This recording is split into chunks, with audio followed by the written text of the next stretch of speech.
Good afternoon students, आप सभी का फिर से स्वागत है AJIS एकेडमी पर। और हम लोग इवोल्यूशन और लाइफ के ओरिजिन के बारे में बात कर रहे हैं। यूनिवर्स का इवोल्यूशन कैसे हुआ, बिग बैंग थ्योरी है ना, फिर जो हमारी अर्थ है, स्टार्स है, ये सारी चीज़ों के बारे में हम बात कर चुके थे। अब हम बात कर रहे हैं कि अर्थ पर जो लाइफ का ओरिजिन हुआ है ना, अर्थ पर जो जीवन की उत्पत्ति हुई है पृथ्वी के ऊपर, वो किस तरीके से हुई है उसके बारे में हम लोग बात करेंगे। ठीक है स्टूडेंट्स। अच्छा, एक और चीज़ मैं आपको कह दूं स्टूडेंट्स के एग्ज़ाम की डेट्स आ चुके हैं, तो प्लीज़ आप थोड़ा सा सीरियस होकर के लेक्चर्स को अटेंड कीजिए और सारी चीज़ों को जो भी आपसे क्वेश्चन आंसर पूछे जाते हैं ग्रुप में लास्ट में, उनको भी आप प्रॉपर अच्छे से उनका आंसर करिए और पढ़ाई सीरियसली स्टार्ट कर दीजिएगा। ठीक है, चलिए तो आज का टॉपिक हम स्टार्ट करते हैं। Origin of life on the earth, पृथ्वी पर जीवन की उत्पत्ति कैसे हुई। देखो इस बारे में कई सारे हमने, जैसे कि यूनिवर्स से रिलेटेड कई सारे फिलोसॉफीज थी है ना, कई सारी हाइपोथेसिस थी, कई सारे सिद्धांत थे, वैसे ही अर्थ पर जीवन कैसे बना इसके बारे में भी कई सारे लोगों ने अलग अलग अपने अपने टाइम पर कई सारे विचार प्रस्तुत किए। ठीक है, अब इसमें से हम इनको दो तरह से क्लासिफाई कर सकते हैं। एक तो हम बोल सकते हैं कि भाई प्राचीनवाद था और एक आधुनिकवाद, मतलब कि प्राइमरी थ्योरीज जो कि हम कह सकते हैं कि एंशियंट्स थ्योरीज थी और आज की जो मॉडर्न थ्योरी है, इन दो थ्योरीज में हम उनको डिवाइड कर सकते हैं। ठीक है स्टूडेंट्स, तो अब देखो इसके अंदर अगर हम देखें तो क्या हुआ, लोगों ने दिमाग लगाया कि भाई पृथ्वी पर जीवन की उत्पत्ति कैसे हुई, जीवन कैसे बना, तो अपने हिसाब से उन्होंने अंदाजे से ये सारी चीज़ें बताई। देखो वैज्ञानिक भी जो काम करते हैं वो भी एक अंदाज़ा होता है, बट उनके जो अनुमान होता है उसमें कुछ फैक्ट्स होते हैं, उसमें प्रूफ होते हैं। बट यहाँ पर जो हम प्राचीनवाद की बात कर रहे हैं, यहाँ पर केवल और केवल क्या था, केवल उन्होंने अपने विवेक से इन प्रश्नों का उत्तर देने का प्रयास किया था। हालांकि उसके पक्ष में वो कोई सबूत वगैरह कुछ भी एविडेंस जो था वो नहीं था। ठीक, तो विशिष्ट उत्पत्तिवाद जो था, जैसे कि जिसको हम धार्मिकवाद भी कह सकते हैं, इसके अंदर सभी धर्मों ने अलग अलग अपने अपने हिसाब से सारी चीज़ें बताई कि भाई ऐसे पृथ्वी बनी होगी, इतने दिनों में ये बने, पेड़ पौधे बने, वगैरह वगैरह सारी चीज़ें। मतलब कहीं ना कहीं वहाँ पर हम कह सकते हैं कि ईश्वर से संबंधित ये एक धारणा थी और लोगों का मानना था कि ईश्वर ने ही दुनिया को बनाया है। ठीक, अब स्वतः जननवाद की हम बात करें है ना, तो स्वतः जननवाद जो था, स्वतः जननवाद में एक चीज़ ये क्लियर थी कि उन लोगों ने ये माना कि जीवन की जो उत्पत्ति है भगवान से रिलेट उन्होंने भले ही नहीं किया, उसको धर्म से रिलेट नहीं किया, बट उन्होंने ये कहा कि अपने आप हुई है ना, उसका कोई एक्सप्लेनेशन नहीं था कोई उसका। जैसे कि अभी हम जो थ्योरी मॉडर्न थ्योरी में पढ़ेंगे, केमिकल इवोल्यूशन जो हुआ है ना, रसायनों के द्वारा जीवन की उत्पत्ति हुई, ऐसा भी उन्होंने कुछ नहीं कहा। उन्होंने कहा कि भाई जीवन जो है अपने आप उत्पन्न हो गया है धरती के ऊपर और फिर धीरे धीरे उसका विकास होता गया, आगे बढ़ता गया। उसके संदर्भ में भी उन्होंने कोई भी वैज्ञानिक धारणा प्रस्तुत नहीं की। जैसे कि यूनिवर्स की कल जो हमने बिग बैंग थ्योरी पढ़ी थी, उसमें हमने यही देखा था। तो हमने कहा कि जो बिग बैंग थ्योरी हुई थी उसमें हमारा यूनिवर्स सबसे पहले बहुत छोटा था है ना, और वो जो छोटा एटम के साइज का यूनिवर्स था वो अपने आप जो है अस्तित्व में आ गया था और फिर उसमें एक्सप्लोजन हो गया, विस्फोट हो गया। ठीक, ये बात कही थी। तो सेम यहाँ पर भी उन्होंने यही कहा कि जीवन जो है वो अपने आप जो है अस्तित्व में आ गया और उसके पीछे ना तो कोई उन्होंने रासायनिक भौतिकी किसी के संबंध में कोई भी धारणा प्रस्तुत नहीं की। ठीक, फिर आया जैव निर्माणवाद। जैव निर्माणवाद में ये कहा गया कि भाई जो जीवन की उत्पत्ति हुई है वो जीवित चीज़ों से ही हुई है ना, मतलब कि लाइफ से ही लाइफ बनती गई है और इस तरीके से हमारा इवोल्यूशन हुआ है, इस तरीके से हमारा विकास हुआ। बट क्वेश्चन वही का वही कि पहला जीवन कहाँ से आया। जैसे कि हमने कहा कि पहले बैक्टीरिया बने, बैक्टीरिया से फिर सिंगल सेल एनिमल थे, सिंगल सेल से मल्टी सेलुलर से फिर अच्छी वेल डेवलप ऑर्गन वाले सेल्स बने, फिर सिस्टम वाले जो जीव थे वो अस्तित्व में आए, इस तरीके से मनुष्य का विकास हुआ। ठीक है, तो जीवन से ही जीवन की उत्पत्ति होती है, ऐसा मानना था उस समय के लोगों का। बट पहला जीवन कैसे आया ये उसके बारे में उन्होंने हमें कोई भी विस्तार पूर्वक या फैक्ट के साथ चीज़ों को नहीं बताया। ठीक है, मतलब कि हमने जहां से शुरू किया था हम वही खड़े हुए हैं, हमें नहीं पता है कि पृथ्वी पर जीवन की उत्पत्ति कैसे हुई। ठीक, बट फिर मॉडर्न थ्योरी की अगर हम बात करें तो इसमें जो सबसे स्वीकृत है ना, एक्सेप्टेबल जो थ्योरी थी, जो फैक्ट्स के साथ, और आज भी जैसे बिग बैंग थ्योरी को सभी ने एक्सेप्ट किया था क्योंकि उसके फेवर में कुछ फैक्ट्स मिले थे, वैसे ही आधुनिकवाद में मतलब मॉडर्न थ्योरी में ओपरिन एंड हेल्डॉन की जो थ्योरी आती है, ओपरीन एंड हेल्डॉन, ये बहुत ही इंपॉर्टेंट नेम है, इनको हमको अच्छे से याद रखना है। तो इन्होंने जो थ्योरी दी है उसको बोला जाता है रासायनिकवाद, है ना, रासायनिकवाद भी बोला जाता है, मतलब कि केमिकल ओरिजिन या केमिकल इवोल्यूशन था ये, है ना। तो केमिकल्स के द्वारा इन्होंने कहा कि जीवन की उत्पत्ति हुई है। अब देखो इन्होंने यहां से थोड़ा सा क्या है, विज्ञान के आधार पर, साइंस के बेसिस पर बातें करना शुरू की, तो उसके फेवर में उनको फैक्ट्स भी मिले। अब सबसे पहले उन्होंने क्या किया कि जो लिविंग ऑर्गेनिज्म थे उनकी स्टडी की, लिविंग ऑर्गेनिज्म की स्टडी की, और उन्होंने ये पाया कि जो लिविंग ऑर्गेनिज्म है वो बेसिक 3-4 एलिमेंट से मिलकर बने होते हैं, है ना, कार्बन से, हाइड्रोजन से, ऑक्सीजन से और नाइट्रोजन से।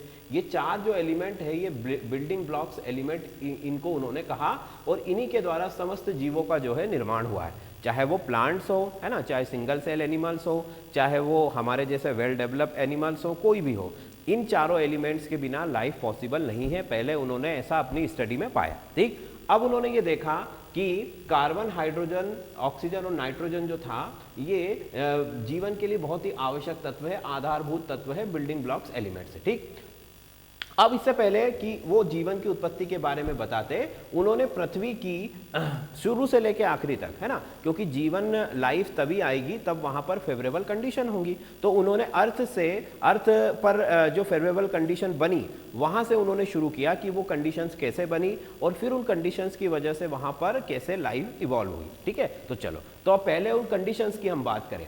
अब इनका मानना था कि पृथ्वी जो है, ओपरीन और हेल्डॉन ने माना कि पृथ्वी जो है आरंभ में सूर्य से ही टूटकर बनी है, सूर्य से टूटकर बनी है। यहाँ पर वो हो सकता है गलत हो, बट बाकी का जो उनका केमिकल जो आप देख रहे हैं इवोल्यूशन है, ये बहुत ही करेक्ट है। तो उन्होंने कहा कि भाई जो सूर्य है उसी से अर्थ जो है एक तरीके से टूटकर अलग हो गई। अब चूंकि सूर्य तो बहुत ज़्यादा हॉट होता है, गर्म होता है ना, तो पृथ्वी जब उससे टूटकर अलग हुई या उससे निकलकर बाहर अलग हुई, तो पृथ्वी का टेम्परेचर भी उस समय पर बहुत ज़्यादा था, लगभग 5000 to 6000 डिग्री सेंटीग्रेड, है ना। ये आदि पृथ्वी, मतलब कि जो इनिशियल अर्थ थी हमारी, सबसे शुरू में जब अर्थ का जो ओरिजिन हुआ, है ना, या अर्थ अस्तित्व में आई, उस समय की बात है। उस समय अर्थ बहुत ज़्यादा गर्म थी, और हम आज भी देखते हैं कि हमारा जो अर्थ है वो अंदर से आज भी गर्म है। वॉल्केनोज वगैरह हम सारी चीज़ें देखते हैं, कहीं कहीं पर हमको गर्म पानी के सोते भी दिखाई देते हैं जो नेचुरल होते हैं, है ना, तो उनको अर्थ की हीट से उनको गर्मी मिलती है। तो दैट मीन्स कि अर्थ बहुत ज़्यादा गर्म थी। अब इस विषय पर सारे वैज्ञानिक जो थे एक मत थे, मतलब कि यहाँ पर किसी को कोई डाउट नहीं था, सभी इससे पूरी तरह से इसको एक्सेप्ट करते थे कि हाँ भाई पृथ्वी जो थी बहुत गर्म थी, है ना। बट इन्होंने कहा कि पृथ्वी सूरज से बनी है। इस बारे में कुछ लोगों का जो था यहाँ पर थोड़ा सा अलग विचार था, है ना। कुछ लोगों का ये कहना था, कुछ साइंटिस्ट का, कि अर्थ जो है सूर्य से नहीं बनी है, ये जो है सूर्य के ग्रेविटेशनल फोर्स की वजह से, सन के ग्रेविटेशनल फोर्स की वजह से स्पेस में जो मलबा था, स्पेस में जो वेस्ट मटेरियल था, उसके कलेक्ट होने से बनी, जो हमने कल बिग बैंग थ्योरी में पढ़ा था। ठीक है, अब देखो कि ये गर्म कैसे हुई फिर, है ना, कि इन्होंने तो सीधा बता दिया कि सूरज से निकली है इसलिए गर्म था, बट उनके अकॉर्डिंग अर्थ के गर्म होने का, हॉट होने का एक और रीजन था कि लगातार यहाँ पर जो है एस्टेरॉइड्स की टक्कर होती रहती थी पृथ्वी पर। एक तरीके से हम देखें तो हर तरफ से स्पेस से जो एस्टेरॉइड्स, एस्टेरॉइड समझते हैं सभी लोग, है ना, एस्टेरॉइड्स मतलब पत्थर के टुकड़े हैं जो अंतरिक्ष से गिरते हैं, स्पेस से गिरते हैं किसी भी प्लेनेट पर। तो उनकी लगातार टक्करों की वजह से लगातार कंटिन्यूसली कई करोड़ों सालों तक जो है एस्टेरॉइड्स धरती पर गिरते रहे, जिसकी वजह से जो है अर्थ जो है वो गर्म हुई, उसका जो टेम्परेचर है वो बढ़ गया। क्यों? क्योंकि जब भी दो पार्टिकल्स आपस में टकराते हैं तो उनमें क्या होता है, उनमें वो चीज़ें गर्म हो जाती है भाई, फ्रिक्शन की वजह से, और वो इम्पैक्ट की वजह से वहाँ पर जो है टेम्परेचर जनरेट होता है। तो धीरे धीरे धीरे धीरे करके जो पृथ्वी जो है बहुत ज़्यादा गर्म हो चुकी है। ठीक, फिर क्या हुआ, कुछ सालों बाद जो एस्टेरॉइड्स की बारिश थी ये हो रही थी, ये बहुत कम हो गई धीरे धीरे, है ना। तो कम होने के बाद अर्थ पर जो है टेम्परेचर जो है धीरे धीरे गिरने लगा, ऐसा साइंटिस्ट का कहना था। तो ओपरीन और हेल्डॉन ने अपनी थ्योरी कहाँ से शुरू करी, उन्होंने तो सीधा बता दिया कि सूरज से पृथ्वी उत्पन्न हुई थी, जिसकी वजह से पृथ्वी का टेम्परेचर बहुत ज़्यादा था, बहुत हॉट थी अर्थ। अब इतने ज़्यादा टेम्परेचर पर कोई भी लाइफ जो है सर्वाइव नहीं कर सकती है, चाहे वो सिंगल सेल हो चाहे वो multi cellular. Single cell multi cellular का तो कोई क्वेश्चन ही नहीं है, बात ही नहीं आ सकती है ना। तो सिंगल सेल भी यहाँ पर सर्वाइव नहीं कर सकती है। ठीक, अब फिर क्या हुआ देखो कि पृथ्वी अंतरिक्ष में, उस समय पर पृथ्वी जो है रोटेट भी नहीं करती थी, अपनी एक्सिस पर जो है रोटेट भी नहीं करती थी। फिर उससे रिलेटेड क्या थ्योरी आई कि भाई पृथ्वी को रोटेशन कहाँ से मिला, पहली बार पृथ्वी ने घूमना कैसे शुरू किया, क्योंकि एक बार अगर उसने घूमना शुरू कर दिया देन फिर तो उसको हमने न्यूटन का लॉ पढ़ा ही है कि अगर जो ऑब्जेक्ट जो है अगर मूव कर रहा है तो वो मूव करता ही रहेगा, अगर रुका हुआ है तो रुका ही रहेगा जब तक उस पर एक्सटर्नल फोर्स अप्लाई ना किया जाए। तो अर्थ जब शुरू में बनी तो वो एक स्टेशनरी ऑब्जेक्ट था, मतलब एक रुकी हुई वस्तु थी, वो घूमती नहीं थी अपनी जगह पर, केवल वो सूरज के चक्कर उसके गुरुत्वाकर्षण बल के कारण लगाती थी ग्रेविटी के थ्रू, बट अपने एक्सिस पर नहीं घूमती थी। तो अब एक्सिस पर घुमाने के लिए इन्होंने क्या अपने मतलब की थ्योरी दी या क्या उसके फेवर में फैक्ट दिया कि उन्होंने कहा कि भाई एक बहुत बड़ा एस्टेरॉइड जो था है ना, अर्थ से टकराता हुआ इस तरीके से निकल गया। एक बहुत बड़ा एस्टेरॉइड था, लगभग कितना बड़ा, उनको हम कह सकते हैं कि जो हमारा प्लेनेट है मार्स उसके साइज का एक बहुत बड़ा दूसरा छोटा प्लेनेट अर्थ से टकराता हुआ और निकल गया, जिसकी वजह से अर्थ में जो है रोटेशन शुरू हो गया इस तरीके से, है ना, रोटेशन शुरू हो गया, जिसकी वजह से पृथ्वी जो है अब चूंकि स्पेस में ऐसा कोई ऑब्जेक्ट तो है नहीं जिसकी वजह से फ्रिक्शन की वजह से अर्थ रुक जाए, तो न्यूटन के लॉ के हिसाब से पृथ्वी जो है तभी से इस तरीके से घूम रही है ना। और कुछ साइंटिस्ट मानते हैं कि भाई ये जो ऑब्जेक्ट टकराया था जिसने पृथ्वी को घुमाया, उसी ऑब्जेक्ट ने पृथ्वी से बहुत सारा मटेरियल जो है स्पेस में फैला दिया, जिससे चंद्रमा का निर्माण हो गया, है ना। मतलब कि एक बात तो सभी ने मानी कि एक ऑब्जेक्ट जो था जो मंगल के साइज का था वो अर्थ से उसका इंपैक्ट हुआ था, पृथ्वी से वो टक्कर हुई थी, है ना। अब उसी से उसको रोटेशन मिला है या नहीं मिला है, उससे चंद्रमा बना है या नहीं बना है, इसके बारे में कई सारी अलग अलग विचारधाराएं हैं, ठीक है। बट हम मान के चलते हैं, मतलब जो ओपरिन और हेल्डॉन था उन्होंने यही माना कि ये जो मास के साइज का प्लेनेट था इसने पृथ्वी को टक्कर देते हुए निकल गया, जिसकी वजह से पृथ्वी में रोटेशन शुरू हो गया, ठीक है। क्लियर इतनी बात। अब चूंकि ये सूर्य से बनी है इनके अकॉर्डिंग, तो सूर्य में जो भी तत्व थे वो सब पृथ्वी पर भी है ना। सूर्य में हाइड्रोजन था, सूर्य में हीलियम था, ठीक है। फिर उस तरीके से जो एस्टेरॉइड्स की लगातार टक्करें हुई उसकी वजह से आउटर स्पेस से भी कई सारे मेटल्स, नॉन मेटल्स, है ना, हैवी मेटल्स जैसे आयरन, कॉपर, है ना, निकल, इन तरीके की तमाम सारे जो तत्व थे जिनमें हल्के तत्व भी शामिल है, लाइटर एलिमेंट्स, और हैवी मेटल्स भी इसमें इंक्लूड है, ठीक है। मतलब कि दोनों ही प्रकार के तत्व उस समय पृथ्वी पर उपस्थित थे, ठीक। अब क्या हुआ कि पृथ्वी तो बहुत ज्यादा गर्म थी, मतलब 5000 डिग्री का उसका टेम्परेचर था, जिसकी वजह से ये सारे जो एलिमेंट्स है ये किस फॉर्म में हो सकते हैं, सारे एलिमेंट्स जो है वो लिक्विड फॉर्म में हो सकते हैं। गैसेस तो क्या लिक्विड नहीं है, क्योंकि वो तो ऑलरेडी जब टेम्परेचर बढ़ता है तो ही वो गैस फॉर्म में जाती है। हमारी जो मेटल्स थी, हैवी मेटल्स, ये पिघली हुई अवस्था में, मतलब मोल्टन स्टेट्स में पृथ्वी पर उस समय उपस्थित थी, क्योंकि उस समय जो टेम्परेचर था बहुत ज़्यादा हाई था।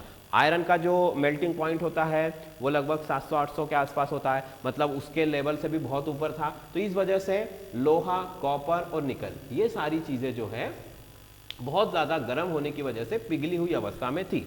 अब देखो हुआ क्या कि पिघली हुई अवस्था में होने के कारण अब ये हैवी है। अब अगर हम मान लो एक लिक्विड सॉल्यूशन लेते हैं, उसमें एक सॉलिड अगर आपने कोई सब्सटेंस डाला और एक थोड़ा सा हैवी है ये सॉलिड और दूसरा जो है थोड़ा सा लाइटर है, तो सबसे पहले बॉटम पर कौन सा जाएगा, सबसे पहले बॉटम पर हैवी सब्सटेंस जो है नीचे जाकर बैठ जाएगा, क्योंकि मीडियम कैसा है, मीडियम लिक्विड है। तो पृथ्वी उस समय कैसी थी, पिघली हुई अवस्था में थी, मतलब कि कोई ठोस सॉलिड वहां पर सरफेस तो नहीं था, क्योंकि टेम्परेचर बहुत ज़्यादा था। जैसे कि आज जो हमारा बुध ग्रह है जो सूरज के सबसे पास में है, वहां पर भी जो है सॉलिड सरफेस अवेलेबल नहीं है, क्योंकि वो भी पूरा गैसियस फॉर्म में है, या अगर वहां पर मेटल होंगी तो वो भी किस फॉर्म में होंगी, लिक्विड। तो अब अर्थ के सरफेस पर इतना ज्यादा तापमान होने के कारण जो भारी धातुएं थी वो सब कहां पर चली गई, कोर के अंदर चली गई, मतलब पृथ्वी के केंद्र के अंदर चली गई, ठीक है। पृथ्वी के केंद्र के अंदर चली गई ये सारी की सारी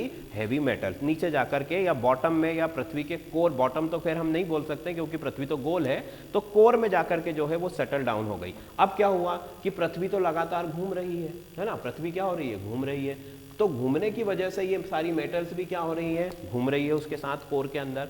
अब इनके रोटेशन की वजह से, इनके घूमने की वजह से पृथ्वी में चुंबकीय क्षेत्र का निर्माण हुआ, मतलब पृथ्वी के मैग्नेटिक फील्ड जो है वहां से जनरेट होना शुरू हो गई। क्योंकि कोई भी जो हैवी मेटल्स है या इस तरीके की चीज़ें हैं तो रोटेशन की वजह से यहाँ पर मैग्नेटिक फील्ड जनरेट हुआ। अगर आज भी अर्थ रोटेशन करना बंद कर दे, अपने अक्ष पर एक्सिस पर घूमना बंद कर दे, तो जो मैग्नेटिक फील्ड है वो क्या हो जाएगी, वो डिस्ट्रॉय हो जाएगी, खत्म हो जाएगी, जिसकी वजह से हमारी पृथ्वी पर जो लाइफ है वो खत्म हो सकती है। अब इसने किया क्या, मैग्नेटिक फील्ड से क्या फायदा हुआ हमको, है ना, मैग्नेटिक फील्ड बनी। अब देखो यहाँ पर ये लोग क्या बता रहे हैं, यहाँ पर ये लोग एक एक करके जीवन के लिए अनुकूल परिस्थितियां उत्पन्न कर रहे हैं जो पृथ्वी पर उत्पन्न हुई होंगी, है ना। तो फेवरेबल कंडीशन पहली कौन सी बताई उन्होंने कि भाई देखो सन से ये आई थी पृथ्वी, और सन से आने के बाद इस तरीके से मेटल जो है अंदर बैठ गई और ये घूमने लगी, जिसकी वजह से मैग्नेटिक फील्ड बना। मैग्नेटिक फील्ड ने क्या किया, मैग्नेटिक फील्ड अर्थ के चारों तरफ इस तरीके से होता है। मैं थोड़ा सा अच्छे से बना के बताता हूं। देखो मैग्नेटिक फील्ड जो है इस तरीके का होता है, ये मान लीजिए अर्थ है, और मैग्नेटिक फील्ड जो है कुछ उसका शेप इस तरीके से होता है ना, ये ऐसे, ये इस तरीके से। तो अब ये करता क्या है, ये जो चुंबकीय क्षेत्र है ये सूर्य से आने वाली जो चार्ज्ड पार्टिकल्स की हम कह सकते हैं कि एक तरीके की बारिश होती है, मतलब आवेशित कणों का एक बौछार वहां से सूर्य से हमेशा निकलती रहती है, क्योंकि सूर्य से तो मैंने कल ही बताया था कि तमाम सारे रेडिएशन निकलते रहते हैं।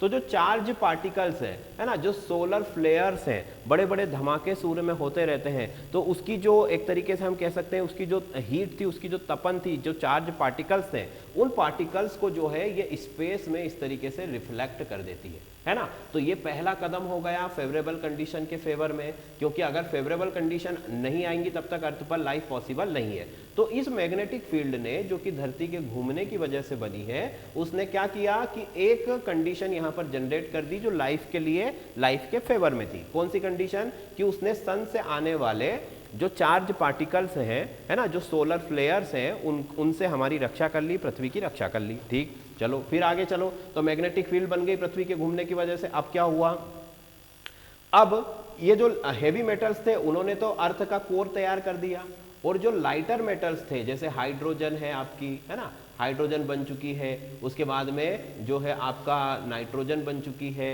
और हीलियम है। इन सभी गैसों ने मिलकर के किसका फॉर्मेशन किया, इन सभी गैसों ने मिलकर के एटमॉस्फेयर बनाया, है ना। जो भी आदि पृथ्वी का वातावरण था वो उन्होंने निर्मित किया। भले ही वो आज से थोड़ा डिफरेंट हो सकता है, क्योंकि उस समय के एटमॉस्फेयर में ऑक्सीजन नहीं था, ऑक्सीजन फ्री स्टेट में अवेलेबल नहीं था। ऑक्सीजन था भी, वो थोड़ा बाद में आया, बट वो कंबाइंड स्टेट में था। जैसे कि वाटर H2O में भी ऑक्सीजन है बट ये कंबाइन है। कार्बन मोनोऑक्साइड, इसमें भी ऑक्सीजन है बट ये भी कंबाइन है। कार्बन डाइऑक्साइड, ये भी कंबाइन है, बट अकेला ऑक्सीजन उस समय उपस्थित नहीं था। ये बहुत बाद में आया, जब प्लांट जो है बने, पेड़ पौधों का जब जन्म हुआ, तब उन्होंने फोटोसिंथेसिस के थ्रू ऑक्सीजन को बनाना शुरू किया। ठीक है, अदरवाइज हुआ क्या था, कुछ वैज्ञानिक तो ये भी मानते हैं कि ऑक्सीजन था पहले फ्री स्टेट में और लाइफ बन भी चुकी थी, बट ऑक्सीजन की वजह से वो लाइफ फिर से डिस्ट्रॉय हो गई। कैसे, क्योंकि ऑक्सीजन जो होता है वो हमें पता है कि फ्लेमेबल है, मतलब हेल्प करता है जलाने में, बर्निंग में, तो उसने पूरे जीवन को नष्ट कर दिया था, ऐसा कुछ वैज्ञानिक मानते हैं। चलो, पर उनकी बातें छोड़े, हम तो ओपेरिन और हेल्डॉन को लेकर चलते हैं अभी, कि उन्होंने कहा कि मुक्त अवस्था में ऑक्सीजन नहीं थी उस समय के वातावरण में, और अगर थी तो वो किस अवस्था में थी, वो संयोजित अवस्था में थी, कंबाइंड स्टेट में थी। ठीक, इतनी बात हो गई। मतलब कि मैग्नेटिक फील्ड यहाँ पर जनरेट हो चुकी है, यहाँ पर इस तरीके से ये जो H2O है, कार्बन मोनोऑक्साइड, ये भी गैसें, और इन्होंने सबने मिलकर क्या बना लिया, वातावरण का निर्माण कर लिया। ये थोड़े से बाद में आए, है ना, ये दोनों गैसें, बट ये जो लाइटर एलिमेंट थे ये तो शुरू से ही हैं, और इन्होंने जो है एटमॉस्फेयर का निर्माण कर लिया। फिर क्या हुआ, आगे चलो। तो आगे अभी भी जीवन का जो उत्पत्ति है वो संभव नहीं थी, क्योंकि सन से आने वाली अल्ट्रावायलेट रेस, है ना, सन से आने वाली जो इंफ्रारेड रेडिएशन है या कॉस्मिक रेडिएशन है जो स्पेस से आता है ना, उन सब चीज़ों से भी अभी अर्थ को प्रोटेक्ट करना बाकी है। ठीक, चलो, तो फिर आगे चलो। तो क्या हुआ, अगली स्टेप में हम देखते हैं कि इन्होंने कहा अपनी थ्योरी में कि सरल यौगिकों का निर्माण हुआ। पहले, सबसे पहले सिंपलेस्ट, है ना, सबसे सिंपल कंपाउंड्स जो है वो फॉर्म हुए। सबसे सिंपल कंपाउंड कौन सा होता है, मीथेन, है ना, CH4, या फिर कार्बन डाइऑक्साइड, कार्बन मोनोऑक्साइड। अब क्वेश्चन ये है कि भाई ये ऑक्सीजन यहाँ पर कैसे आई, तो हमें पता है कि वाटर तो पहले से ही है अर्थ के ऊपर, है ना। पानी शुरू से ही है, जैसे हाइड्रोजन ऑक्सीजन नाइट्रोजन है वैसे ही वाटर भी है, बट वो गैसियस फॉर्म में है क्योंकि टेम्परेचर बहुत ज़्यादा है, इसलिए वो लिक्विड स्टेट में नहीं है। और जब तक वो लिक्विड में नहीं आएगा तब तक वहाँ पर लाइफ पॉसिबल नहीं है, वो वेपर स्टेट में है। अब पानी आया कहाँ से, तो इसके बारे में भी वैज्ञानिकों का ये मानना है कि जो एस्टेरॉइड्स अर्थ से टकराते थे उनमें पानी होता था, वो चूंकि स्पेस से आते थे तो उनमें जो पानी है, वाटर है, वो आइस के फॉर्म में जो है फ्रीज होता था, जमा हुआ होता था, ट्रैप्ड होता था, और जैसे ही वो अर्थ से टकराते थे तो वो उसको रिलीज कर देते थे। और ये जो जितने भी एटम है इनके बारे में भी ये कहा जाता है कि ये आउटर स्पेस से एस्टेरॉइड्स के थ्रू आए हैं। और इवन कुछ साइंटिस्ट तो ये भी मानते हैं कि लाइफ जो है, जीवन,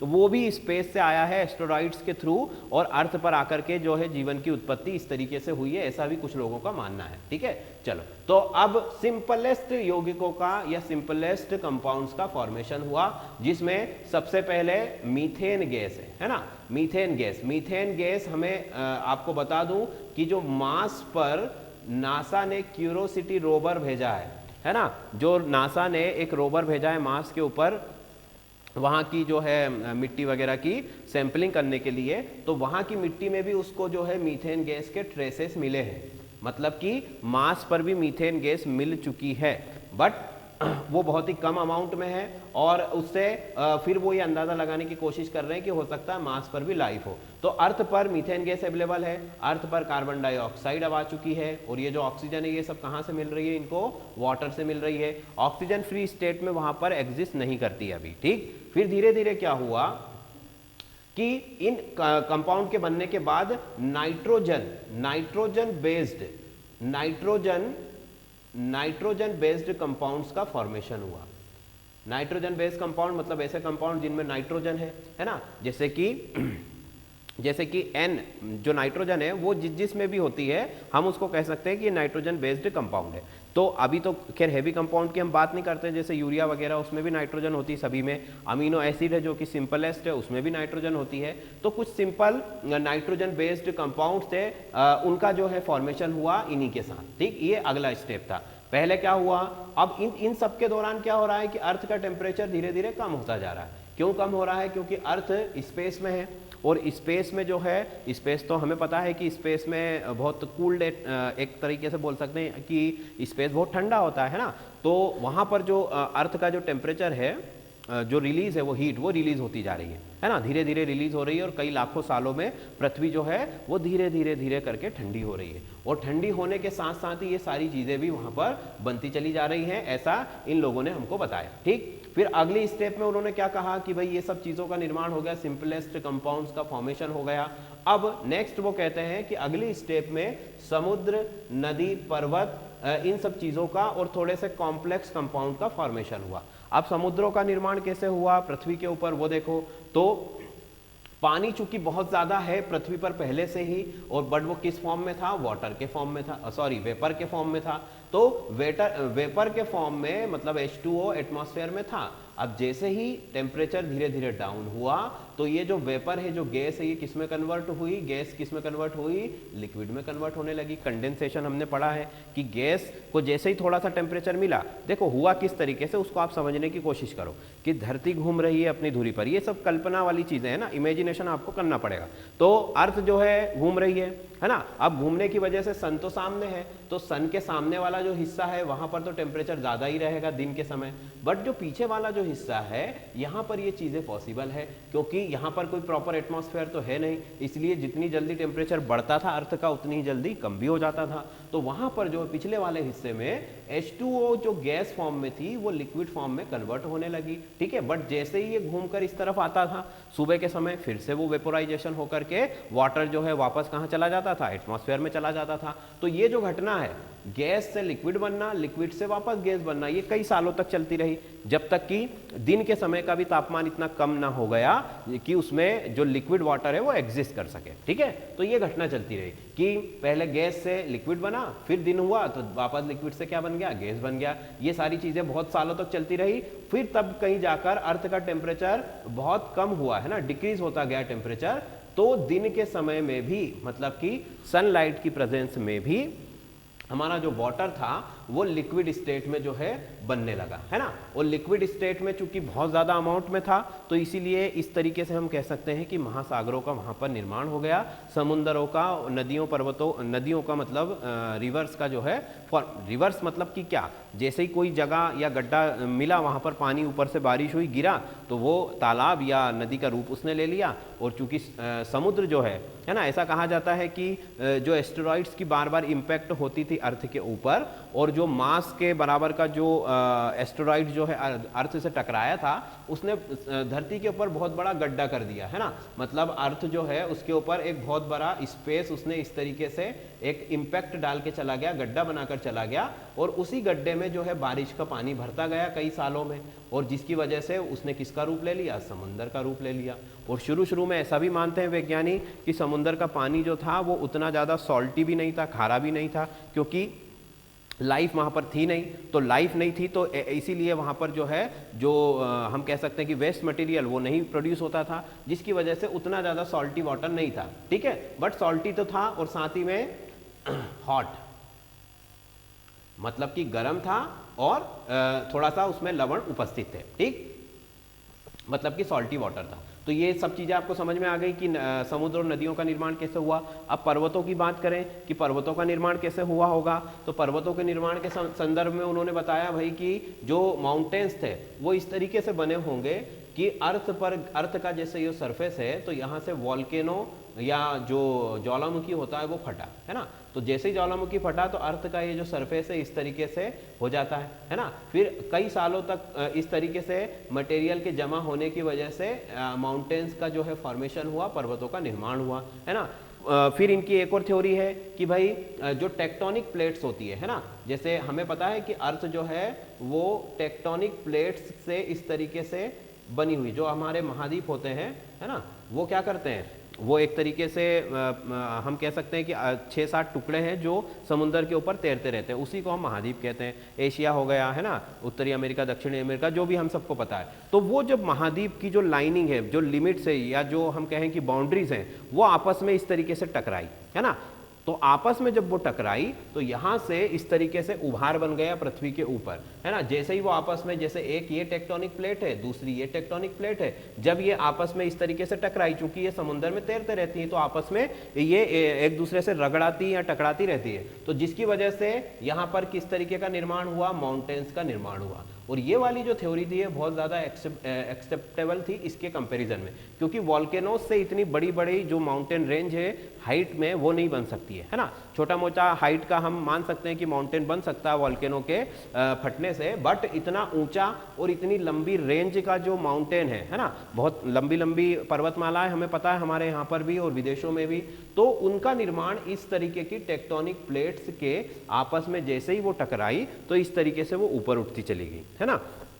तो अब क्योंकि टेक्टोनिक प्लेट जैसे ही बहुत बड़ी बड़ी प्लेट्स हैं, ये तो पूरा महाद्वीप है, तो इसी वजह से माउंटेन रेंज भी जो है वो इतनी लंबी लंबी माउंटेन रेंज का, पर्वतों का इस तरीके से निर्माण हो गया, ठीक है। और पृथ्वी के इतिहास की अगर हम बात करें तो जो हमारा हिमालय माउंटेन है, हिमालय पर्वत है, ये सबसे न्यू माउंटेन की लिस्ट में आता है, मतलब कि नया नया बना पर्वत है। जियोग्राफिकल अगर स्केल की बात करें तो उसके हिसाब से ये कुछ लाख साल पहले ही बना है, ठीक है, तो उसको हम नया ही मानते हैं जियोग्राफी के अकॉर्डिंग। तो देखो अब माउंटेन्स का निर्माण हो गया, पर्वतों का निर्माण हो गया, ठीक। फिर इसके बाद क्या हुआ, इसके बाद उन्होंने कहा कि कुछ एटमॉस्फेयर जो है फेवरेबल हुआ, तो कुछ कॉम्प्लेक्स कंपाउंड का फॉर्मेशन हुआ।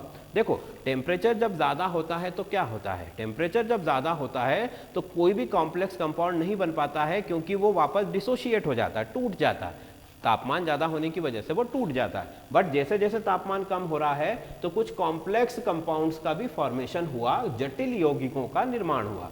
उन जटिल यौगिकों में क्या है, कीटोन है ना। कीटोन का मतलब जैसे ये एसीटोन है, अब देखो जरा, इसमें कार्बन, हाइड्रोजन, ऑक्सीजन, 3 चीजें हैं जो कि बिल्डिंग ब्लॉक मटेरियल हमने पहले ही लिख दिया। तो कीटोन का निर्माण हुआ, फिर उसी के साथ साथ में एल्डिहाइड का फॉर्मेशन हुआ, है ना। उसके बाद में यहाँ पर एथिलीन, मतलब जितने भी हाइड्रोकार्बन है, मीथेन तो बन ही चुका था, तो मीथेन से ईथेन भी बन सकता है, ईथेन से प्रोपेन भी बना। इस तरीके से ये चेन लंबी होती चली गई। तो जैसे जैसे फेवरेबल कंडीशंस आती गई वैसे वैसे जो जटिल यौगिक हैं, जो कॉम्प्लेक्स कंपाउंड से उनका फॉर्मेशन होता गया। ठीक, अब आगे देखो कि ये जो अब अर्थ पर जो उस समय का जो सी था, उस समय का जो समुंदर था, उसमें क्या क्या चीजें इकट्ठा हो गई देखो जरा। उसमें ये सारे कंपाउंड्स इकट्ठे हो चुके हैं, ठीक है। उसके बाद में यहाँ पर अमीनो एसिड्स भी हैं, मीथेन भी है ना, कार्बन डाइऑक्साइड भी है, सारी चीजें हैं। और उसका जो टेम्परेचर है वो थोड़ा सा गर्म है, हॉट है ना, हॉट है। तो इसीलिए उसको साइंटिस्ट ने एक टर्म दिया है, उसको प्रोबायोटिक सूप कहा गया। क्या कहा गया? प्रोबायोटिक सूप, मतलब कि पूर्वजीवी उसको सूप कहा गया, प्रोबायोटिक सूप। तो ये टर्म हमको याद रखना है कि प्रोबायोटिक सूप मतलब कि जो इनिशियल अर्थ का जो ओशियन था, समंदर था, उसमें पानी जो था गर्म था, है ना, और उसमें इन सब मटेरियल्स का जो था, ऑर्गेनिक सब्सटेंस जो थे, इन सभी का, ये थोड़े से जटिल यौगिकों का जो है सारा मिक्सचर था, जिसको कि प्रोबायोटिक सूप कहा गया। प्रोबायोटिक सूप का मतलब क्या है कि जीवन की उत्पत्ति अब यहीं से होगी, है ना। जीवन के लिए, लाइफ के लिए जो भी आवश्यक चीजें थी वो सब इसमें अवेलेबल थी। यहाँ पर कार्बन है, यहाँ पर हाइड्रोजन है, यहाँ पर पानी है, यहाँ पर नाइट्रोजन है, सभी चीजें हैं। तो अब यहीं से जो है जीवन की उत्पत्ति हुई। ठीक, अब पहले जो साइंटिस्ट थे वो ये मानते थे कि भाई जीवित चीजों से ही जीवन उत्पन्न हो सकता है, मतलब कि कोई भी अजीवित, हम कह सकते हैं कि नॉन लिविंग सब्सटेंस जो है वो लाइफ को इवॉल्व या ओरिजिन नहीं कर सकता है। बट यहाँ पर नॉन लिविंग से ही जो है जीवित हम अब लाइफ का ओरिजिन करेंगे। ये सब नॉन लिविंग थिंग्स है। ठीक, अब आगे चलो, तो जो जटिल यौगिकों का निर्माण हुआ है, अब आगे क्या हुआ? वो जो कॉम्प्लेक्स कंपाउंड थे, मतलब कि कॉम्प्लेक्स कंपाउंड हमने किसको माना है? अभी उस समय हमने कहा अमीनो एसिड है, कीटोन है, ये सारी चीजें। अब अमीनो एसिड्स जो है हमें पता है कि प्रोटीन का क्या होता है? मोनोमर होता है ना। अमीनो एसिड में दो ग्रुप्स होते हैं, आपको मैं फिर से बता देता हूं। अमीनो एसिड जो है हमारे पास, अमीनो एसिड ये होता है, देखो अमीनो एसिड में ये R हो गया, यहाँ पर हम कह सकते हैं कि एक अमाइन ग्रुप हो गया और एक आपका जो है एसिड ग्रुप हो गया। इस तरीके से ये अमीनो एसिड हो गया। तो अमीनो एसिड में दो ग्रुप है, एक तो एसिड का ग्रुप है और एक अमाइन का ग्रुप है। अब अमीनो एसिड क्या है? ये प्रोटीन का मोनोमर है, प्रोटीन का मोनोमर। मोनोमर का मतलब होता है एक लक, है ना। एक लक मतलब कि हमने बहुलक पढ़ा था। बहुलक का मतलब क्या होता है कि जो छोटी छोटी इकाइयों से, जैसे अमीनो एसिड जो है, बहुत सारे अमीनो एसिड आपस में कलेक्ट हुए और उन्होंने एक लंबी चेन बनाई, और उस चेन को फिर हमने क्या कहा कि प्रोटीन का सिंथेसिस हो गया, प्रोटीन का निर्माण हो गया। अमीनो एसिड के छोटे छोटे मॉलिक्यूल्स ने आपस में लंबी लंबी चेन बनाई और उन चेन को ही हम क्या कहते हैं? प्रोटीन, जो कि एक मैक्रो मॉलिक्यूल है, मतलब कि एक बड़ा अणु है, एक कॉम्प्लेक्स हम कह सकते हैं कि मॉलिक्यूल है। तो वो किससे बनता है? अमीनो एसिड से, मतलब कि पॉलीमराइजेशन हुआ, यहाँ पर बहुलीकरण हुआ, अमीनो अम्लों के बहुलीकरण से प्रोटीन का निर्माण हुआ। और हमें पता है कि लाइफ के लिए प्रोटीन बहुत ज्यादा इंपॉर्टेंट है। अगर प्रोटीन बन चुका है मतलब कि अब लाइफ बनने में ज्यादा देर नहीं है। ठीक, अब अमीनो एसिड से प्रोटीन बन गया, इसको उन्होंने कहा कि ये बहुलीकरण हुआ है, पॉलीमराइजेशन यहां पर हुआ है। और इसी तरीके से कई सारी चीजें बनी, जैसे कि ग्लूकोज बना, है ना। ग्लूकोज भी क्या है? एक कॉम्प्लेक्स कंपाउंड है। ग्लूकोज के बाद में और भी कार्बन से रिलेटेड जो कार्बोहाइड्रेट्स है उनका फॉर्मेशन हुआ। तो मतलब कि लाइफ के लिए धीरे धीरे फेवरेबल कंडीशन जो है वो बन रही है। ठीक है, अब इसी बीच, है ना, आगे देखो, तो अब उन्होंने कहा कि भाई ये जो सारे मॉलिक्यूल्स बने हैं, इन्होंने एक कोलाइडल सॉल्यूशन बना लिया है ना। कोलाइडल सॉल्यूशन क्या होता है? कोलाइडल सॉल्यूशन का मतलब ये होता है कि वहां पर सॉल्यूशन तो हम सभी समझते हैं कि जैसे हमने पानी में नमक मिला दिया तो वो सॉल्यूशन बन गया, एक होमोजीनियस मिक्सचर होता है सॉल्यूशन। बट सॉल्यूशंस, जो पानी में आपने नमक मिलाया, उस नमक के पार्टिकल्स को, सॉल्ट के जो मॉलिक्यूल्स है उसको हम देख नहीं सकते हैं, माइक्रोस्कोप से भी उसको देखा नहीं जा सकता है। तो तो उसको बोला जाता है ट्रू सॉल्यूशन, ये सत्य विलयन है। बट जब सॉल्यूशन के पार्टिकल्स को माइक्रोस्कोप से हम देख सकते हैं, उनको हम कहते हैं कि वो कोलाइडल सॉल्यूशन है। कौन सा सॉल्यूशन है? कोलाइडल सॉल्यूशन, है ना। तो कोलाइडल सॉल्यूशन की डेफिनेशन मैंने आपको बता दी कि कोलाइडल सॉल्यूशन या कोलाइडल विलयन क्या होता है, जिसमें सॉल्यूट पार्टिकल्स का साइज मेजरेबल है, उसको हम माइक्रोस्कोप, अंडर द माइक्रोस्कोप उसको देख सकते हैं, ठीक है। ये कोलाइडल, जैसे कि हमने देखा होगा ना कि घर में कहीं से कोई सनलाइट आता है खिड़की वगैरह में से, तो उसमें धूल के पार्टिकल्स हमको उड़ते हुए दिखाई देते हैं। तो वो जो डस्ट के पार्टिकल्स होते हैं और जो वहां से सनलाइट आ रहा है, वो भी उस समय एक तरीके का कोलाइडल सॉल्यूशन ही बनाते हैं, ठीक है। तो इन सब ने मिलकर के कोलाइडल सॉल्यूशन बना लिया। तो कोलाइडल सॉल्यूशन में अब सारी चीजें हो गई, और उसको उन्होंने क्या कहा कि कोएसरवेट्स, उनको एक और नाम दिया गया कोएसरवेट्स, और या फिर उसको कहा गया प्रोटीनाइड माइक्रोस्फीचर, है ना। दो नाम हमको और याद रखने हैं कि कोलाइडल जो सॉल्यूशन पूरा बना हुआ है, उसी में उनको उन्होंने बोला कि ये कोएसरवेट्स कहा गया, या तो फिर इसको प्रोटीनाइड माइक्रोस्फीचर कहा गया, ठीक है। तो ये चीज भी हमको याद रखनी है। तो कुल मिलाकर अगर हम देखें तो अब क्या स्थिति हमारे सामने कि समंदर है, समंदर के अंदर ये सारी चीजें भरी पड़ी है ना। कौन कौन सी चीजें?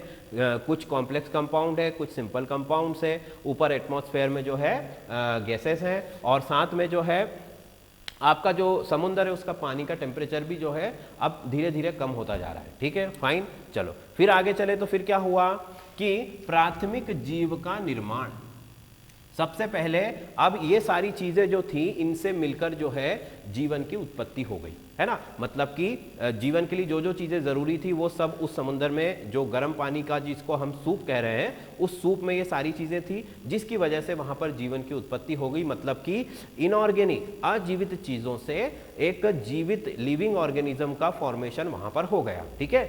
और इसी बीच जो है यहां पर फिर आगे हम देखेंगे कि सबसे पहले क्या बना, प्रोटिक सेल, है ना, फिर प्रोकैरियोटिक सेल। इनको मैं समझाता हूं ये कैसे क्या है। प्रोटिक सेल का सबसे पहले निर्माण हुआ। देखो प्रोटिक सेल का मतलब कि ये पूरा आपका सी वाटर है, इसमें ये सारी चीजें इस तरीके से बिखरी पड़ी हुई है समुद्र के पानी के अंदर। अब क्या हुआ कि इन्होंने आपस में कंबाइन होकर के एक सेल का निर्माण किया, है ना, एक कोशिका का निर्माण किया, जिसका ना तो कोई प्रॉपर सेल ऑर्गेनिज्म था, है ना ही कोई इसमें प्रॉपर सेल मेम्ब्रेन थी। कोशिका की जैसे इसमें जो है हम कह सकते हैं कि बस नाम मात्र की कोशिका थी, केवल नाम मात्र की ये सेल थी, जिसको उन्होंने कहा गया प्रोटिक सेल। और ये जो सेल थी ये लिविंग तो थी, मतलब कि जीवन उत्पन्न यहाँ पर हो चुका था, भले वो नाम मात्र की हो पर उसमें जीवन उत्पन्न हो चुका था। अब ये जो थी इसी से फिर प्रोकैरियोटिक सेल बना। कैसे बना वो मैं बताता हूँ।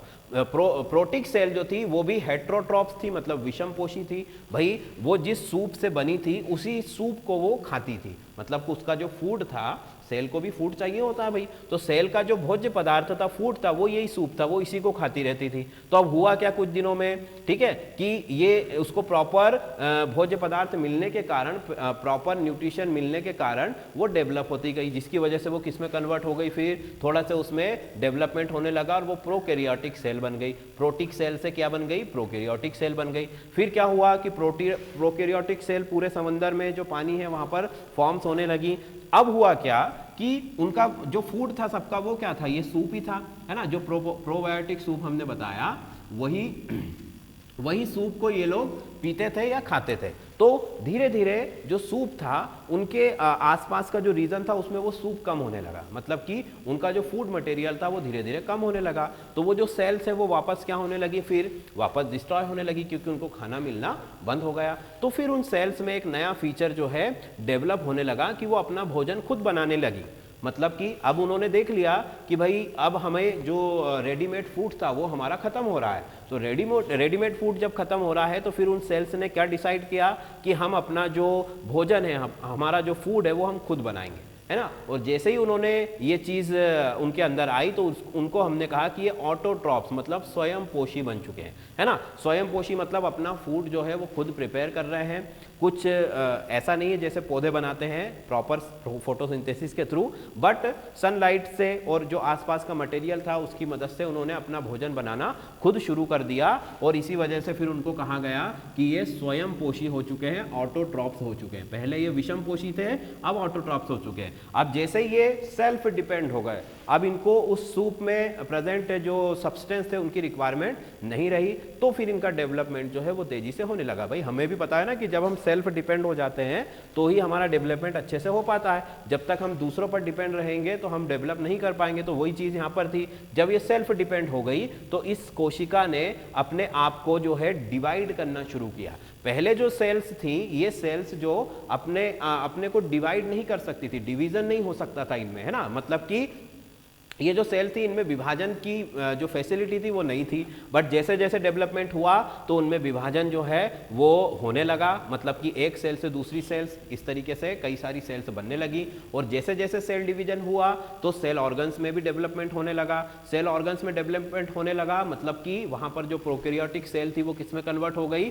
यूकैरियोटिक सेल में कन्वर्ट हो गई।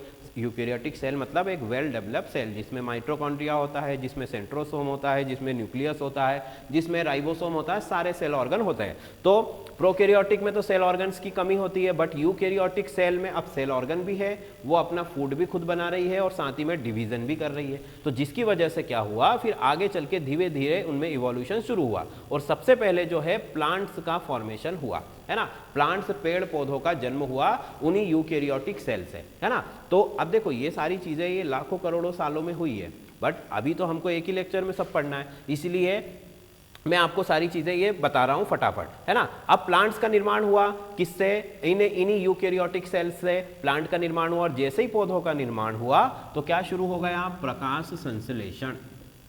प्रकाश संश्लेषण। अब देखो पौधों का भी जब निर्माण हुआ तो ऐसा नहीं है कि एक ही बार में बहुत बड़ा जो है पेड़ बन गया, विशाल वृक्ष बन गया, है ना, ऐसा बिल्कुल नहीं है। वहां पर भी जो पहले जो है ग्रीन एल्गी का फॉर्मेशन हुआ, जो काई होती है ना उसी तरीके का एक हम प्लांट उसको कह सकते हैं। तो ग्रीन एल्गी का फॉर्मेशन हुआ जो फोटोसिंथेसिस कर सकती थी। फिर उसी में में डेवलपमेंट हुआ जिसकी वजह से जमीन पर, पहले वो समंदर में ही होती थी सारी चीजें, पौधे भी जो बना वो भी कहाँ था, वो भी वाटर में ही रहते थे, समुद्र में ही होते थे सभी वहीं पर। और उसने पूरी जो समुद्र की सतह थी उसको ढकना शुरू कर दिया, है ना। ग्रीन एल्गी जब बनी, मतलब कि आप उसको ग्रीन एल्गी मान लो, तो जैसे ही वो बनी तो उसने समुद्र की सतह को जो है ढकना शुरू कर दिया, जिसकी वजह से अंदर जो उसके नीचे पानी था उसका टेम्परेचर और कम होने लगा और वहाँ पर लाइफ के लिए फेवरेबल कंडीशंस और बढ़ गई। तो और भी उसकी जो छाया थी, आप ऐसा कह सकते हो कि वो जो ग्रीन एल्गी पूरे समुद्र को ढक रही थी, उसकी जो छाया थी उसके नीचे भी वो जीवन जो है वो और अच्छे से और तेजी से बनने लगा। ठीक, अब जैसे ही प्लांट बने, प्रकाश संश्लेषण हुआ और ऑक्सीजन जो है वो मुक्त अवस्था में वातावरण में आ गई। ठीक है, पौधों ने ऑक्सीजन को मुक्त अवस्था में वातावरण में लाया। अब जैसे देखो, जो अभी तक तो हमने जो भी चीजें पढ़ी हैं वो सब कैसी हैं, वो सब जो है वो सिंगल सेल है, डबल सेल है, या ज्यादा से ज्यादा मल्टी सेलुलर है। मतलब कि कोई ऐसी लिविंग लाइफ नहीं बनी है अभी भी जिसको हम लाइफ समझते हैं। अभी भी वही सब चीजें, बैक्टीरिया, वायरस, ये सारी चीजों पे बात चल रही है। तो उन चीजों के लिए जो सन का अल्ट्रावायलेट रेज होता है वो कोई ज्यादा हार्म नहीं करता था, है ना। बट अब चूंकि लाइफ जो है प्रॉपर डेवलप हो रही है तो पौधों ने, या जो वो एल्गी थी उसने प्रकाश संश्लेषण के द्वारा फोटोसिंथेसिस के थ्रू ऑक्सीजन का निर्माण किया। तो फिर क्या हुआ, यहाँ पर ओजोन लेयर का फॉर्मेशन होना शुरू हो गया। ओजोन लेयर फॉर्मेशन होना शुरू हो गया तो जो लाइफ थी वो पानी से निकलकर अर्थ के ऊपर भी आना स्टार्ट हो गई, क्योंकि अब अल्ट्रावायलेट रेस जो था वो उससे भी उसको प्रोटेक्शन मिल चुका है। ओजोन लेयर क्या करती है, हमें हानिकारक पराबैंगनी किरणों से बचाती है। तो उसने हानिकारक पराबैंगनी किरणों से बचाया और इस तरीके से लाइफ जो है अर्थ के ऊपर पानी से निकलकर बाहर आने लगी। यूकैरियोटिक सेल की स्वतंत्र ऑक्सीजन के कारण इस तरीके से लाइफ जो है आगे बढ़ती चली गई। ठीक, अब ये तो हमने केवल अभी जीवन की उत्पत्ति पढ़ी है। अब इसमें हम एक चीज आपको और बता दें कि यहाँ पर ये जो देखो यूकैरियोटिक सेल की उत्पत्ति, मतलब ये कब बनी है, उसका समय पूछा जाता है एग्जाम में, है ना। समय क्या है, 1.2 से 2 अरब वर्ष पूर्व यूकैरियोटिक सेल जो है वो पहली बार बनी थी। ये बात हमको याद रखनी है। ठीक है स्टूडेंट्स, तो अब देखो इतनी सारी चीजें बन गई। पहले उन्होंने क्या कहा कि सबसे पहले जो थ्योरी थी उसमें वातावरण का तापमान धीरे धीरे कम हुआ, फिर अर्थ का कोर बना, भारी मेटल्स नीचे चले गए, हल्के मेटल्स ऊपर रह गए, फिर सिंपल कंपाउंड्स का फॉर्मेशन हुआ, नाइट्रोजन बेस कंपाउंड का फॉर्मेशन हुआ, अमीनो एसिड बने, फिर समुद्र बना, नदी बने, पहाड़ बने, पर्वत बने, है ना, फिर जटिल यौगिकों का निर्माण हुआ, फिर अमीनो एसिड ने बहुलीकरण करके प्रोटीन बनाया, ग्लूकोज बनाया, उसने एक कोलाइडल सॉल्यूशन बनाया, उस कोलाइडल सॉल्यूशन को हम कोएसरवेट्स भी कहा। अब वहां पर फिर उस सूप के अंदर, है ना, प्रोबायोटिक सूप के अंदर पहली बार जीवन की उत्पत्ति हुई। जीवन कैसे बना? पहले प्रोटिक सेल बना, फिर प्रोकैरियोटिक सेल बना जो कि हेटेरोट्रॉप्स थी, अब वो ऑटोट्रॉप्स हुई, फिर यूकैरियोटिक सेल्स बने, प्लांट्स बने, ओजोन लेयर बनी, ये सारी चीजें बन गई। मतलब कि पृथ्वी पर जीवन की उत्पत्ति अब हो चुकी है। ठीक है, अब देखो ये उन्होंने थ्योरी तो दे दी अच्छे से। अब इस थ्योरी को प्रूफ करने के लिए, है ना, इस थ्योरी को एक साइंटिस्ट हुए हमारे Stanley Miller and Harold Urey. Miller और यूरे का जो एक्सपेरिमेंट है, जो हमने छोटी क्लासेस में भी पढ़ा होगा, उन्होंने अपने प्रयोग के द्वारा ये सिद्ध किया कि ये जो थ्योरी इन्होंने दी है कि इस तरीके से पृथ्वी के आदि वातावरण में अजीवित वस्तुओं के द्वारा जीवन का निर्माण हुआ है, ये जो थ्योरी है उसको उन्होंने सही साबित कर दिया अपने प्रयोग के माध्यम से। ठीक है, उन्होंने क्या प्रयोग किया है उसके बारे में भी हम आपको बताएंगे। अब हमको कहानी है वो तो एक पूरी कहानी बहुत अच्छे से याद हो जाएगी, केवल जो वैज्ञानिकों के नाम है थोड़े बहुत और जो कंपाउंड्स के नाम है वही हमको थोड़ा सा याद करना पड़ेगा, बाकी तो पूरा स्टोरी जैसा है ना, एक के बाद वो उसकी चेन बनती चली जाएगी, तो उसको याद करने में कोई ज़्यादा प्रॉब्लम नहीं होगी। ठीक है स्टूडेंट, चलो तो अब हम फटाफट से मैं आपको मिलर और यूरे का एक्सपेरिमेंट भी आज ही बता देता हूँ क्योंकि बहुत ही छोटा सा एक्सपेरिमेंट है ना। चलो तो देखो, मिलर और यूरे ने इस बात को सोचा कि भाई जो ये बोल रहे हैं क्या ऐसा हो सकता है क्या, तो उन्होंने इसको सिद्ध करने के लिए एक प्रयोग किया प्रयोगशाला के अंदर, है ना। उन्होंने क्या किया कि जो कंडीशंस उस समय अर्थ पर थी पुराने समय में, वही कंडीशन को लैब के अंदर बनाने की कोशिश की, है ना। उन्होंने क्या किया कि एक फ्लास्क लिया, इस तरीके से ग्लास का फ्लास्क लिया, उस फ्लास्क के अंदर जो है वो सारी आपको जो है, सबसे पहले तो उन्होंने यहाँ पर पानी भर दिया, है ना, H2O भर दिया। इस पानी को उन्होंने नीचे से गर्म करना शुरू किया, क्यों? क्योंकि पृथ्वी के जो वातावरण उस समय का जो पानी था वो गर्म ही था। इस पानी को उन्होंने गर्म किया तो पानी जो H2O लिक्विड था वो किस में कन्वर्ट हुआ? वेपर में, और जो वेपर थी वाटर वेपर, वो इस ट्यूब के थ्रू, इस नली के थ्रू ऊपर आने लगी। अब इस नली को उन्होंने कहाँ पर आगे जाकर ओपन किया? अगले फ्लास्क में उन्होंने, इस तरीके से, है ना, अगले फ्लास्क में उन्होंने क्या किया, यहाँ पर 2 इलेक्ट्रोड लगाए। इलेक्ट्रोड का मतलब कि यहाँ पर वो इलेक्ट्रिसिटी को, करंट या इलेक्ट्रिसिटी को यहाँ पर डिस्चार्ज करना चाहते थे, तो 2 इलेक्ट्रोड लगाए उन्होंने यहाँ पर, और इन इलेक्ट्रोड्स के थ्रू उन्होंने यहाँ पर एक इलेक्ट्रिसिटी या डिस्चार्ज, एक तरीके से डिस्चार्ज ट्यूब बना ली उन्होंने, एक करंट यहाँ पर उन्होंने फ्लो किया। क्योंकि पुरानी जब पृथ्वी थी वहाँ पर भी हम कह रहे हैं कि बारिश हो रही है, तो वहाँ पर भी लगातार जो है बिजली चमकती रहती थी। आज भी अगर हम बात करें तो हमारी जो अर्थ है उस पर आज भी हम कह सकते हैं कि 1 मिनट के अंदर 300 बार बिजली गिरती है धरती के ऊपर, है ना, 1 मिनट में 300 बार। ठीक है, तो उस समय पर बहुत ज़्यादा स्पार्किंग होती थी, तो उसका उन्होंने एनवायरनमेंट दिया। फिर उन्होंने इस फ्लास्क के अंदर जो है 3 गैसों को भरा। एक गैस थी हमारी अमोनिया, दूसरी गैस है हाइड्रोजन और मीथेन। ये 3 जो गैसें थी उनको इसके अंदर भर दिया। अब यहाँ से वाटर वेपर आ रही है, तो वो वाटर वेपर जो है वो भी आकर यहाँ कर इन्हीं में मिल गई। बात समझ में आ रही? क्या क्या किया कि उन्होंने इस फ्लास्क के अंदर आदि पृथ्वी का वातावरण तैयार किया। जो शुरू में पृथ्वी के ऊपर एटमॉस्फेयर था, वो एटमॉस्फेयर इसके अंदर उन्होंने जनरेट किया। कैसे? पानी किस फॉर्म में लिया उन्होंने? गैस के फॉर्म में, है ना। वहाँ पर स्पार्किंग कराई क्योंकि वहाँ पर भी बिजली गिरती थी पृथ्वी पर बहुत ज़्यादा। वहाँ पर जो सिंपलेस्ट कंपाउंड्स थे उनको उन्होंने रखा, अमोनिया, हाइड्रोजन और मीथेन, अमोनिया, हाइड्रोजन और मीथेन को रखा। ठीक है, ये वहाँ पर उपस्थित थे। अब ये तीनों गैसें, है ना, बिजली की उपस्थिति और वाटर वेपर, इन सब ने, इन चारों चीज़ों ने, वाटर ने और इन तीनों गैसेस ने आपस में मिलकर जो है एक रेड कलर का एक कुछ सब्सटेंस बनाया उनकी लैब के अंदर, जिसको उन्होंने कंडेंसर के थ्रू, है ना, कंडेंसर के थ्रू जो है ठंडा करके, यहाँ से पानी अंदर जाता है, यहाँ से पानी बाहर आता है, ये कंडेंसर है, इसके थ्रू ठंडा करके उसको जो है कलेक्ट कर लिया। और जब ये रेड कलर का एक लिक्विड बना और जब उन्होंने उसकी स्टडी की तो उसमें उनको अमीनो एसिड्स मिले। क्या मिले? Amino acids. दैट मीन्स कि अमीनो एसिड्स उस समय पर जो उन्होंने बताया कि ये अमीनो एसिड्स बने थे वो सही बात थी, क्योंकि अमीनो एसिड अगर बने तो ऑब्वियसली सारी चेन जो है पूरी आगे लिंक हो जाएगी। अमीनो एसिड से प्रोटीन बनेगा, फिर प्रोटीन से लाइफ बन जाएगी। तो अमीनो एसिड्स जो है रेड कलर के सॉल्यूशन में उन्होंने लैब के अंदर बना के बता दिया, मतलब कि नॉन लिविंग सब्सटेंस से उन्होंने लाइफ बनी है इस बात को सिद्ध कर दिया। ठीक है, मिलर एंड यूरे का ये एक्सपेरिमेंट है, ये बहुत फेमस एक्सपेरिमेंट है और बहुत ही सिंपल एक्सपेरिमेंट है। ठीक है, तो इस बात से ओपेरिन एंड हेल्डॉन की जो ये थ्योरी है उसको सपोर्ट मिलता है और वो सत्य साबित होती है। क्लियर, ये मिलर यूरे का एक्सपेरिमेंट है। ठीक है स्टूडेंट, तो आज के लिए इतना काफी है।